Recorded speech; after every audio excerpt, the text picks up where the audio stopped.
साथियों, अर्जुनी मोरगांव विधानसभा के ग्राम चिल्लाटी में राष्ट्रवादी कांग्रेस पार्टी अजित पवार गुट की विशेष सभा का आयोजन किया गया था। हमारे साथ यहाँ पर इस क्षेत्र के आमदार मनोहर राव चंद्रिकापुरी उपस्थित है। साथ ही राष्ट्रवादी कांग्रेस पार्टी के कर्मठ कार्यकर्ता मौजूद है। हम उनसे बातचीत करेंगे कि क्या सभा थी, आगामी विधानसभा की क्या स्थिति रहेंगी। साथियों, आज हमारे साथ उपस्थित है अर्जुनी मोरगांव विधानसभा के आमदार मनोहर राव जी चंद्रिकापुरी। हम इनसे बातचीत करेंगे। क्या बताएंगे, आज आपने विशेष सभा ली है चिल्लाटी में। विशेष सभा लेने का प्रावधान इसलिए था कि आने वाले विधानसभा की चुनाव लगने वाले हैं। 2-4 दिन में आचार संहिता भी लग सकती है, तो उसकी पूर्व तैयारी करने के लिए हमने राष्ट्रवादी कांग्रेस कमेटी की बूथ कमेटियां जो स्थापन किया है, तो बूथ कमेटियों में महिला की बूथ कमेटी है, युवकों की है और हमारी पेरेंट बॉडी के बूथ कमेटी है। तो इनको आगे क्या करना है, रणनीति कैसी तय करना है, इसके बारे में हमने आज की ये महासभा का आयोजन किया था। अच्छा, लाड़की बहनों को क्या संदेश देना चाहोगे? लाड़की बहनों को संदेश देना है कि लाड़की बहनों लाड़की से रहना चाहिए, क्योंकि अगर जितना वो हमारे साथ चलेंगी उतना हम उनको ऊर्जा देंगे, वो हमें ऊर्जा देंगी, हम उन्हें ऊर्जा देंगे। मराठीत एक मन है, एक में क्या करूं सही होगे दरु सुपंत। वो हमारे साथ चलेंगी, हम उनको मदद करेंगे, हम उनको मदद करेंगे, तब वो हमारे साथ चलेंगी। ये हमें मालूम है, इसीलिए हम यही चाहते हैं कि लाडली में हमेशा हंसते रहे, खुशी से रहे, जिंदगी अच्छे ढंग से जिए। अच्छा, आप फिर से विधानसभा की तैयारी कर रहे हो, तो अपने विधानसभा क्षेत्र के पूरे वोटर्स को क्या विनती करना? पूरे मेरे तो विधानसभा क्षेत्र में 2,57,000 अभी मतदार है और अनेक प्रवर्ग के लोग हैं। उनसे मैं क्या बोल सकता हूँ, उनको मैं इतना कह सकता हूँ कि दोस्तों देखो, चुनाव एक दिन में आता है, 5 साल फिर आपको रोना पड़ता है। खासदार के इलेक्शन आपने देखा है, जिसको कभी जिंदगी में कोई राजकारण का तजुर्बा नहीं था, जिसने कभी प्रशासन और शासन में काम नहीं किया, वो आदमी हमने दिल्ली में भेजा है, तो दिल्ली में क्या खिलाएंगे गुल, ये तो बड़ा मुश्किल वाला काम है। लेकिन आज महाराष्ट्र में विधानसभा की इलेक्शन होते हुए जो भी हम कर सकने की कोशिश करते हैं, मैंने मेरे विधानसभा क्षेत्र में आज तक के 1700 कोटी के काम किए हैं और बहुत सारे काम करना है। तो मैं मेरे मतदाताओं को इतनी गुजारिश करूंगा कि मुझे गए वक्त में आपने आशीर्वाद दिया, अभी इस वक्त अगले इलेक्शन में जब मुझे भारी मतों से चुन के दोगे तो मैं भी तुम्हारा भारी सत्कार करूंगा। विकास के माध्यम से करूंगा, सिंचन के माध्यम से करूंगा, घरकुल के माध्यम से करेगा, रोड रास्ते के माध्यम से करेंगे और सुजलाम सुफलाम अपना किसान बनेगा। बच्चों को नौकरियां मिलेंगी, हमारे बहुओं को अच्छा जीवन यापन करने के लिए अच्छी संधि प्राप्त मिलेंगी।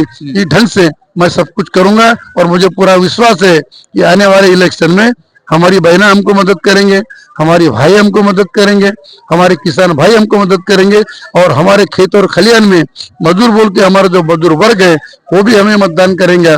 पिछले इलेक्शन में भारतीय संविधान बदलने वाला है, ये सोच के नैरेटिव बनाया गया है, लेकिन संविधान किसी के बाप का जागीर नहीं है कि वो कभी बदली जा सकती है और कभी कर सकता है।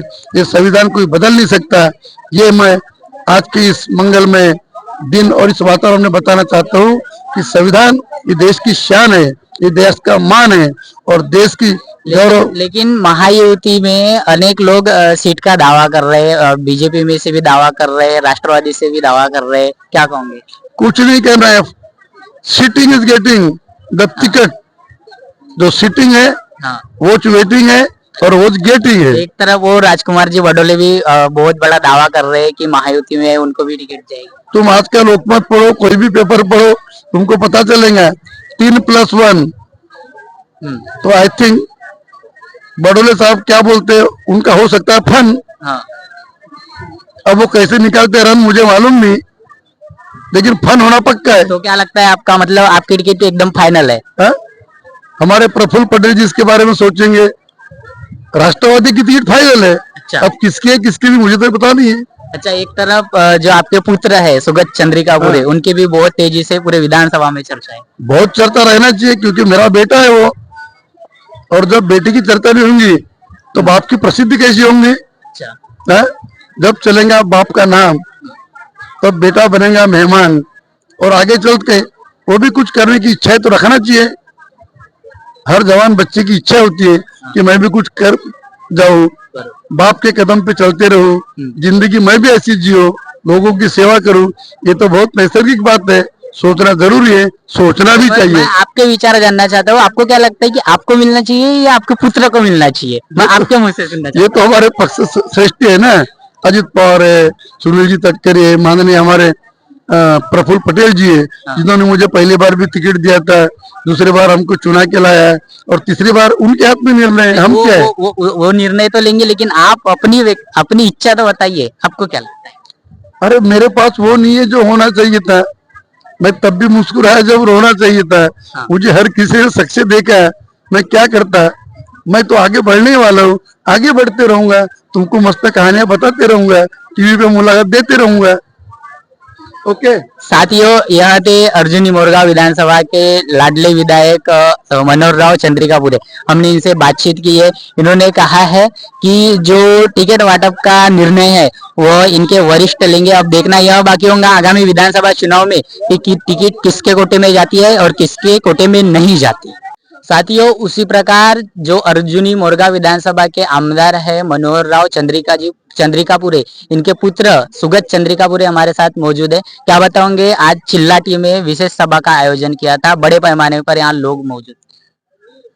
ये जो विशेष सभा थी, ये जो हमारे 56-57 जितने बूथ है अपने गोरेगांव क्षेत्र के, अर्जुनी मोरगांव विधानसभा क्षेत्र के, इस प्रत्येक बूथ से हमारा राष्ट्रवादी कांग्रेस पार्टी का कर्मठ कार्यकर्ता, इनका संगठन और इस संगठन की मजबूती के बारे में आने वाले चुनाव में किस तरह से हम लोग प्लान करेंगे, किस तरह से इलेक्शन के लिए आगे जाएंगे, इस चीज की एक बहुत अच्छी सभा माननीय हमारे तालुका अध्यक्ष केवल भाऊ जी बगले, इनके नेतृत्व में, बाबा भाऊ बिसेन इनके नेतृत्व में, सोमेश भाऊ राहंगडाले, अपने सुरेंद्र जी राहंगडाले, बाबा जी बहकार और जितने भी हमारे वरिष्ठ नेतागण हैं, उनके नेतृत्व में, कल्पनाताई बहकार इनके नेतृत्व में यहाँ पे ये सभा बुलाई गई थी।